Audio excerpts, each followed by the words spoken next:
जय श्री समतलैया की जय। हरे Krishna Krishna Krishna Hare Hare. Have you power bank? Huh? Powerbank? Yes. Mera camera में. Yeah. Mera camera में. गरम पानी. Power bank Powerbank. नहीं. अच्छा. फोन ऑफ हो जाएगा. बरते नारा बरते.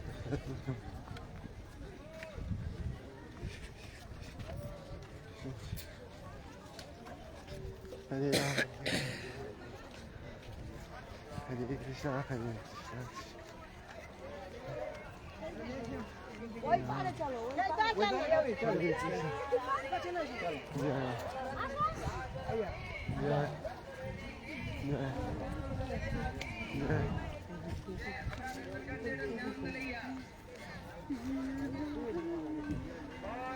বড় বড় সিমেন্ট দিয়ে বানানো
ज्ञानतिमिरान्धस्य ज्ञानाञ्जनशलाकया चक्षुरुन्मिलितं येन तस्मै श्रीगुरवे नमः।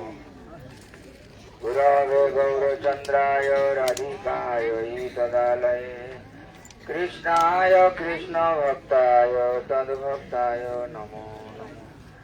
अङ्गौ श्यामलिमच्छटाभिरभीतमन्दिकितेन्दीवरं जाड्डञ्जा गुडरचि संविदधतं पट्टं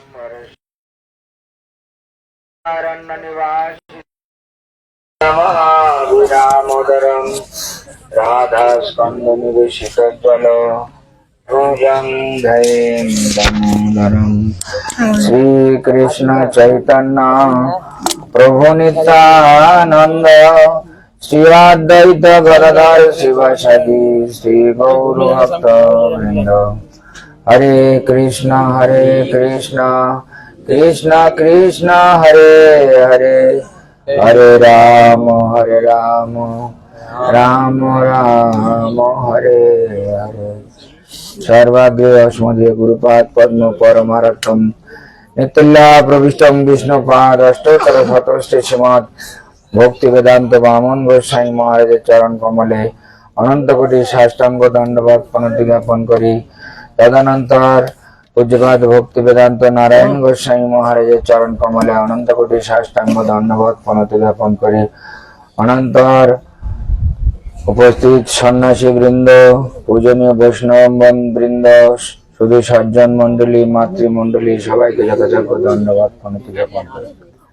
শ্রী গুরু বৈষ্ণবগণের কৃপায় ও আনুগত্যে আমরা বর্তমানে ব্রজমন্ডল পরিক্রমাকালে যে স্থানে উপস্থিত হয়েছি এর রত্নবেদী। আর এই সামনে একটু গেলে আপনার দেখবেন গোয়াল পুকুর। হ্যাঁ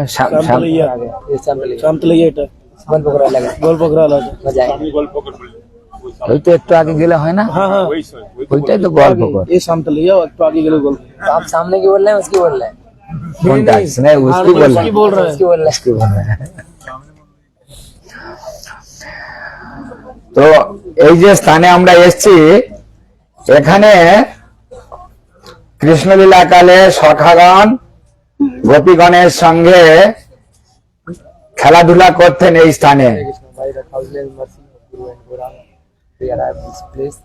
একবার শিব চতুর্দশীর পরে পূর্ণিমার দিনে বলদেব প্রভু সহ কৃষ্ণ এবং সবল সখা মধুমঙ্গল সবাই সমস্ত সখাগণ এবং গোপীগণ রাধারানী সহ এখানে সবাই উপস্থিত হয়ে খেলাধুলা করছিলেন। আর এই যে রত্নবেদী দেখলেন এখানে এই রত্নবেদীতে রাধারানীকে উপবেশন করিয়ে সবাই ওই আমরা যেমন দোল পূর্ণিমাতে পিচকারি করে রং খেলি না, এখানে ওই রকম বিভিন্ন রকমের রং সব দিয়ে সবাই হোলি খেলা করছিলেন। সবাই আনন্দে মত্ত, যেমন আমরা হোলি পূর্ণিমাতে গৌর পূর্ণিমাতে করি সবাই, তদ্রূপ এখানে গোপ গোপীগণ আর সখাগণ সবাই কৃষ্ণ বলদেবের সঙ্গে খুব আনন্দে নৃত্য কীর্তন করছিলেন এবং রং খেলা করছিলেন। এমন সময় কংসের এক অনুচর চন্দ্রচূড় শঙ্খচূড় কুবেরের অনুচর শঙ্খচূড় এখানে এসে হাজির। এসে কি করছে, পিছন থেকে ওই সখাগণকে সব সরিয়ে নিয়ে যাচ্ছে। এখন গোপীগণকে সব এদিক ওদিক করছে, সরিয়ে নিয়ে যাচ্ছে চুরি করে। এখন গোপীরা সব চিৎকার চেঁচামেচি শুরু করে দিয়েছে। কৃষ্ণ কৃষ্ণ দাও ভয় করে যখন চিৎকার চেঁচামেচি করছেন তখন দেখলেন কৃষ্ণ দেখলেন যে তো শঙ্খচূড় এসছে। তখন কি করলেন, কৃষ্ণ ওই শঙ্খচূড়কে এখানে বধ করলেন।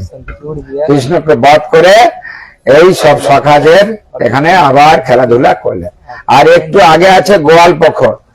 এই গোয়াল পুকুরে এখানে সখাগণ সব যখন গোচারণ লীলা করে এসে ওখানে এক জায়গাতে গরুগুলোকে সব জল খাওয়াতেন। একদা যখন সূর্যকুণ্ডে কৃষ্ণ যখন ব্রাহ্মণ হয়ে বটু বেশে রাধারানীকে সূর্য পূজা করিয়েছিলেন, তখন মধুমঙ্গল কি করেছিল, ওখানে ওই Once upon a time, Madhumangala পূজার was sitting there. একটা সোনার coin, Puja of Lord Krishna. Coin বলে, সোনার আঙুল আংটি আর লাড্ডু গুলো সব নিয়ে ওই আঁচলে করে চুরি করে বেঁধে রেখে দিয়েছিল। পরে খাবে, অত তো পেটুক ছিল তো, খিদে বেশি, পরে খাবে বলে ওখান থেকে মাল সব সরিয়ে দিয়েছিল। আর Golden ring. বলদেব প্রভু তো ওটা লক্ষ্য করেছেন, Krishna and Madhumangala কিন্তু যখন এখানে সব এসে হাজির, of Krishna. তখন এখন বলদেব প্রভু জিজ্ঞেস করছেন মধুমঙ্গলকে, মধুমঙ্গল তোমার এই আঁচলে গুলো কি বাঁধা আছে?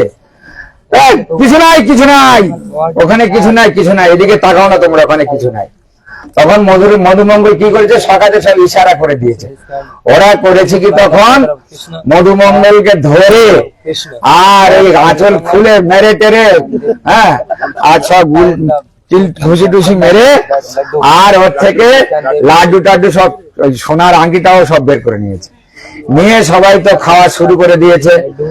আর এ তো ব্রাহ্মণ ছেলে, তো এখন বলছে কি আমি সবাইকে অভিসম্পাত করব। এখন বিপদ আছে, কৃষ্ণ দেখলে একটু বিপদ হয়ে যাবে, আর ব্রাহ্মণের মুখ থেকে যদি অভিসম্পাত বেরিয়ে যায় সমস্যা আছে। এখনকার এই কলিকালের ব্রাহ্মণের মতো নয়, বুঝলে, এরা যদি ডেলি ঘরে এসে গালাগালি করে অভিসম্পাত দেয় তো কিছুই হবে না। কিন্তু তখন ব্রাহ্মণরা মুখ থেকে একটা কথা বেরোলেই ওটা বিপদ হয়ে যাবে। এখন কৃষ্ণ তখন কি করলেন, মধুমঙ্গলকে বলে না দাঁড়ো ভাই, অভিসম্পাত দিও না, দিও না। তো বলছে ভাই তোমাদের সব তো আমার সব খেয়ে টেয়ে নিলে, তো যেটুকু আছে লাড্ডু তো ওইটুকু তো অন্তত আমাকে দাও। তো নিজেই আবার তখন ওদের থেকে ছেঁড়া কুটা করে যাটুকু ছিল ওইটুকু খেয়ে খুশি হলেন। কৃষ্ণ বুঝি টুজি সব দিলেন আর কি। যাই হোক, কৃষ্ণ হচ্ছেন সর্বোপরি মালিক। হ্যাঁ, কর্তুম অকর্তুম অন্যতা কর্তুম ইতি ঈশ্বর, তিনি সবকিছুই করতে পারেন। এই সব লীলা কৃষ্ণলীলা কালেই কৃষ্ণের লীলা পূর্তির জন্য বিভিন্ন সময়ে বিভিন্ন জায়গাতে এই সব লীলা হয়েছিল। এগুলো আমাদের আমরা গ্রামাঞ্চলে যারা আছি, এখানে গ্রামাঞ্চলে আমরা এরকম খেলাধুলা করেছি, এরকম চুরি টুরি করেছি, লোকের গাছের ডাব, লোকের গাছের আম, কার গাছে কুল। হ্যাঁ, স্কুলে যাওয়ার সময় লোকের গাছে ঢিল মেরে একজন চলে গেলাম, আর যে ঢিল মারলো ও তো ওকে লোকে তাড়া করলো, গ্রাম মালিক ও তো চলেই গেল, আর পিছনে যারা ছিল ওদের সঙ্গে প্ল্যান করাই আছে, ওরা এগুলো গুড়িয়ে নিয়ে গেল, ওখানে গিয়ে ভাগ বাঁটোয়ারা করে খায়। তো এখানেও কৃষ্ণলীলাও এইরকমই হতো।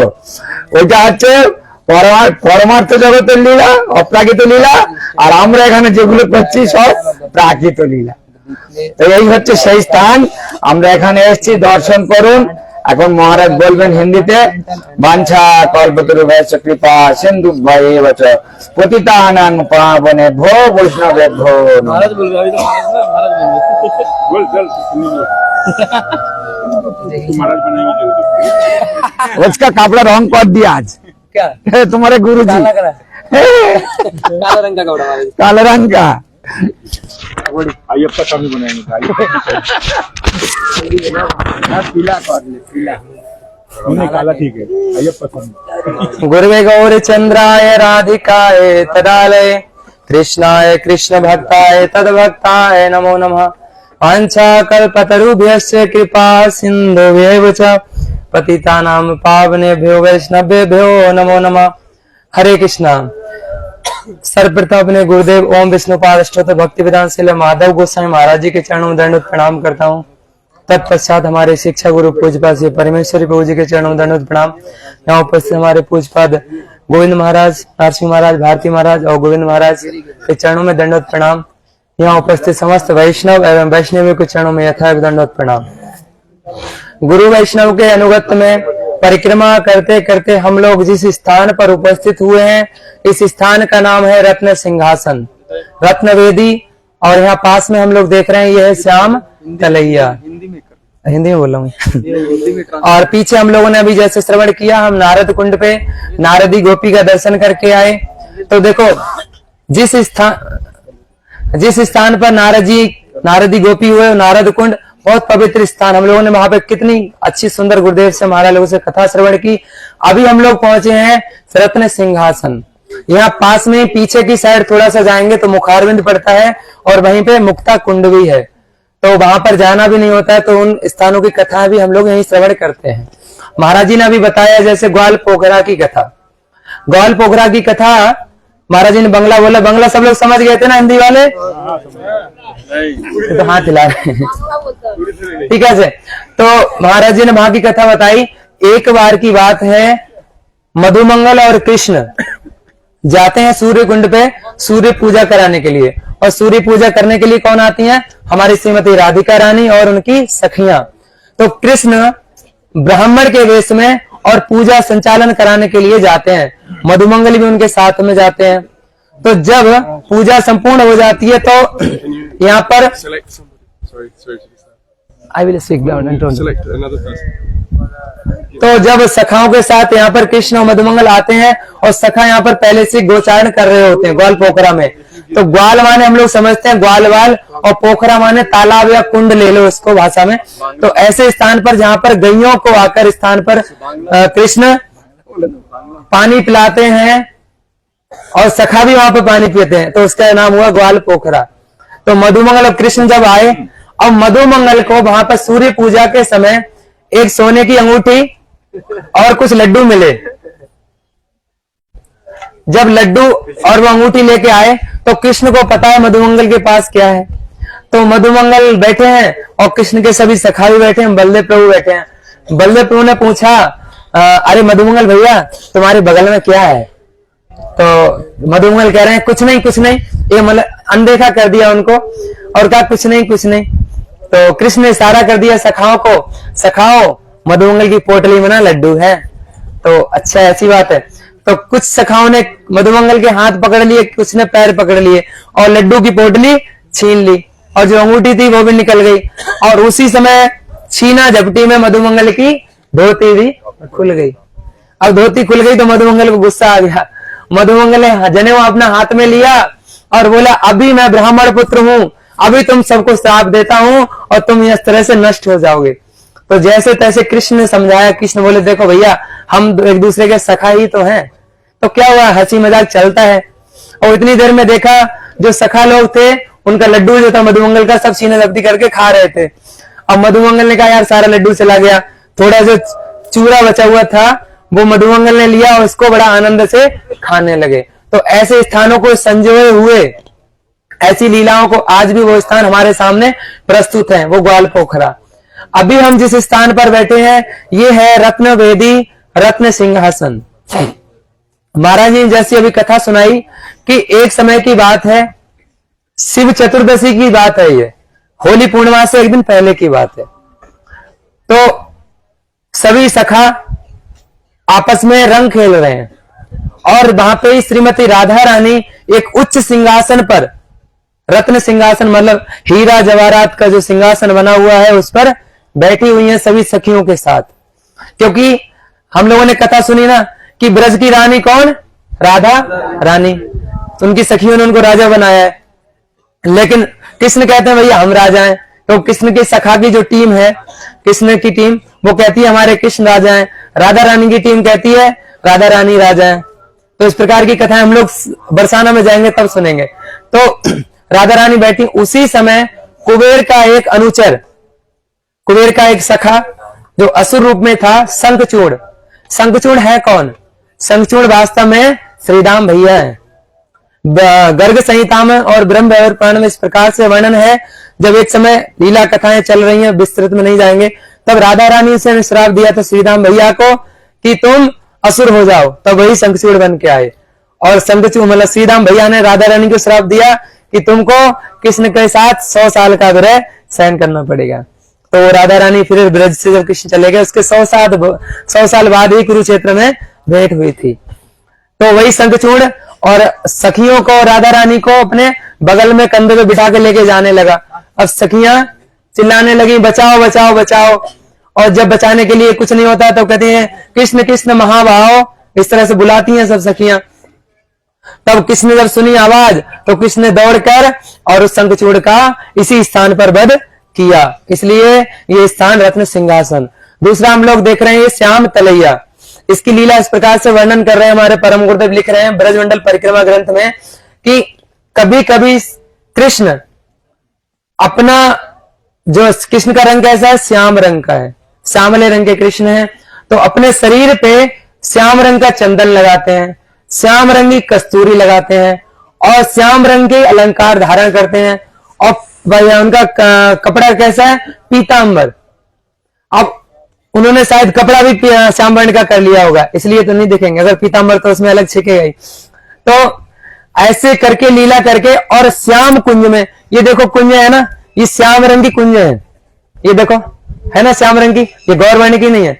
तो श्याम रंग की कुंज में अपने आप को कृष्ण छुपा लेते हैं, और राधा रानी और सखियां उनकी बहुत ढूंढती हैं, लेकिन कृष्ण को ढूंढ नहीं पाती हैं। तो ये वो श्याम तलैया। और दूसरी कथा हम लोग महाराज लोगों से श्रवण करते हैं मुक्ता कुंड की। मुक्ता कुंड की कथा इस प्रकार से, वो भी आसपास में है। देखो हम लोग ब्रज में जितने भी अभी हम लोग रास्ते में चल के आए, देख रहे हैं बहुत सारे कांटे हैं। द्वापर युग में जब राधा कृष्ण की लीला होती थी उस समय ये कांटे नहीं थे, और यही की लीला की वजह से ये कांटे उत्पन्न हुए। उसमें बताते हैं श्रील रघुनाथ दास गोस्वामी ने एक बहुत सुंदर छोटा सा ग्रंथ लिखा है मुक्ता चरित, एविडेंस के लिए, प्रमाण के लिए आप लोग उसको पढ़ सकते हैं, मुक्ता चरित। तो उसमें वर्णन है कि एक समय दीपावली का समय आया और राधा रानी की सखियां और राधा रानी अपनी जो घरों को और अपने आप को और अपनी जो गैया हैं उनको सजाने लगी, बहुत बहुत सुंदर मुक्ता के हारों से माला बना बना के और सजाने लगी। अब कृष्ण को पता चला, कृष्ण के सखाओं ने कहा कि राधा जी तो हमसे आगे निकल गई, उनकी सारी गैया और वो सखियां सब सज धज के घूम रही हैं मटक मटक कर, और हम लोग तो पीछे रह गए। तब उन्होंने कहा कृष्ण अच्छा ऐसी बात है, तो कृष्ण अपने सीधाम सखा और मधुमंगल के साथ पहुंच गए राधा रानी के पास। राधे ऐसा है, थोड़े मुक्ता के बीज जो है ना, मुक्ता हमें भी दे दो, तो हम भी अपनी गैयों को सजाएंगे और हम लोग भी माला पहन के आपके साथ में घूमेंगे, इधर उधर डोलेंगे। तो राधा रानी ने तुनक के कहा ऐसी बात है कृष्ण, ये कृष्ण मुक्ता इतने सुंदर है, इनके लिए तुम्हारी औकात नहीं, ऐसी उसमें लिखा है कि इसके लिए तुम योग्य नहीं हो।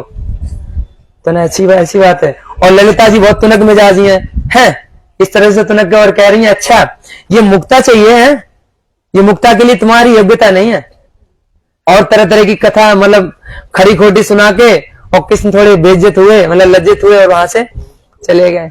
अब क्या करें, तो गए मैया यशोदा के पास, मैया ऐसा है ना, तुम हमारे घर में थोड़े से मुक्ता है ना, थोड़े से हमें दे दो, हम अपनी गैयों को सजाएंगे। मैया यशोदा करें लाला थोड़े से मुक्ता है, तो गैयों को सजा दोगे वहां से तो फिर हमारे घर में कुछ रहेगा नहीं। मैया ऐसा है थोड़े दो तो सही। तो कृष्ण ने मैया यशोदा से मुक्ता ले लिए। अब कृष्ण ने मुक्ता के उन मुक्ताओं को लेकर और खेती शुरू करी। एक बहुत सुंदर खेत जोता पहले, और उसमें मुक्ता के वो जो दाने थे मुक्ता उसमें डाल दिए मुक्ता, और उसको फिर गायों के ताजे दूध से सींचना शुरू किया। और देखते ही देखते अब राधा रानी को पता चला कि कृष्ण ना मुक्ता की खेती कर रहे हैं। अब राधा रानी और सखियां खूब मजाक बना रही है कृष्ण की, देखो तो मुक्ता की खेती करेंगे इस प्रकार से। अब देखते ही देखते 2-4 दिन में उन मुक्ता में अंकुर निकलने लगे। अब अंकुर निकलने लगे तो देखो एक विशेषता होती है, जब हमारा कोई शत्रु होता है ना तो हम उसकी हर कमी की ध्यान रखते हैं, वो क्या कर रहा है, क्या खा रहा है, कहाँ जा रहा है, हम लोग हर चीज ध्यान रखते हैं, निगरानी सीसीटीवी कैमरा लगा के रखते हैं। अब राधा रानी की सखियां और राधा रानी कृष्ण के अगेंस्ट में, अभी अगेंस्ट पार्टी है, तो देख रहे हैं अभी वो क्या कर रहा है। देखो हम लोग देख रहे हैं कांग्रेस बीजेपी की लड़ाई चलती है, कांग्रेस क्या कर रही है बीजेपी देखते हैं। उसी प्रकार से अब राधा रानी की सखियां और राधा रानी कही अरे ये तो अंकुर निकल रहे हैं मुक्ता में से, अब आश्चर्य में। और देखते ही देखते कुछ दिनों में उन पौधों में बहुत सुंदर सुंदर मुक्ता के, ये तो अच्छी क्वालिटी के मुक्ता और लग गए। अब तो राधा रानी और राधा रानी की सखियां आश्चर्यचकित, ऐसा कैसे संभव। तब जब बहुत सुंदर सुंदर मुक्ता आए और उनको तोड़ के कृष्ण ने बहुत मतलब जो मुक्ता लिए थे उससे अच्छी क्वालिटी के मुक्ता मैया यशोदा की गोद में डाल दिए और गायों को बहुत सुंदर सुंदर मालाओं से सजाया। अब कृष्ण के सखा और कृष्ण की गायें खूब मटक मटक के चल रही है, पूरे ब्रज में घूम रही हैं। अब राधा रानी और राधा रानी के सखियों का दिल धक धक, वो तो हमसे भी जीत गए। अब राधा रानी ने कहा, ललिता विशाखा ने मीटिंग करी, बोली हम लोग भी मुक्ता की खेती करेंगे। अब राधा रानी और राधा रानी सखियों ने अपने घर से चुरा चुरा के जितने मुक्ता थे सारे वो खेत में लाके बो दिए, और यहाँ तक कि गायों के दूध से सिंचाई भी की। अब पौधे तो निकले, अंकुर निकले, लेकिन उनमें मुक्ता नहीं लगे, उनमें कांटे निकले, लंबे लंबे कांटे, बबूल के पेड़ निकले। इसलिए तो हम लोग देख रहे हैं ना, ये बबूल, ये हाइब्रिड जंगली बबूल होता है इसको, ठीक है, इसको बबूली वन बोलते हैं, ठीक है। तो ये देखो, ये कांटे जो है ना, राधा रानी सखियों जो मुक्ता की खेती करी ना, उसी से बबूल निकले हैं। तो राधा रानी की सखियां अब माथा पकड़ के बैठ गई और कृष्ण के पास आई, बोले कृष्ण ऐसा है ना, कुछ मुक्ता हमें दे दो, हमारे घर में जितने भी थे सभी सखियों ने चोरी करके और ला के देखो यहाँ पे रख दिए, अब ये तो कांटे निकले, हमारे घर में मार पड़ेगी हम लोगों की, हम क्या करें। तब किसने कहा, और किसने कहा देखो याद है ना जब हमने तुमसे मांगे थे तुमने मना कर दिया था, तो हम तुम्हें क्यों दें। तो ललिता बिसाकर फिर अनुनय विनय करने लगी राधा रानी, तो किसने कहा अच्छा ठीक है। तब बहुत सुंदर यहाँ पर कृष्ण का राधा रानी का गोपियों का मिलन होता है, और ऐसे स्थानों ऐसी लीलाओं को संजोए हुए स्थान आज भी हमारे सामने प्रस्तुत हैं। कथाएं बहुत विस्तृत हैं, अभी यहाँ से हम लोग आगे जाएंगे दर्शन करने, और गुरु वैष्णव की कृपा से हम लोग इस स्थान पर उपस्थित हुए। इन लीलाओं का स्मरण ही हमारे जीवन का ध्येय है। तो ज्यादा अधिक तो कुछ जानते नहीं, जितना थोड़ा बहुत पता था आप लोगों के सामने बताने की चेष्टा की। हरे कृष्णा, वांछा कल्पतरुभ्यश्च कृपा सिंधुभ्यो च पतितानां पावनेभ्यो वैष्णवेभ्यो नमो नमः। আমরা এখানে থেকে যাব গোয়াল পোখরা, ঠিক আছে। হরে কৃষ্ণ, কীর্তন বাড়ি পিছনে পিছনে যাবেন।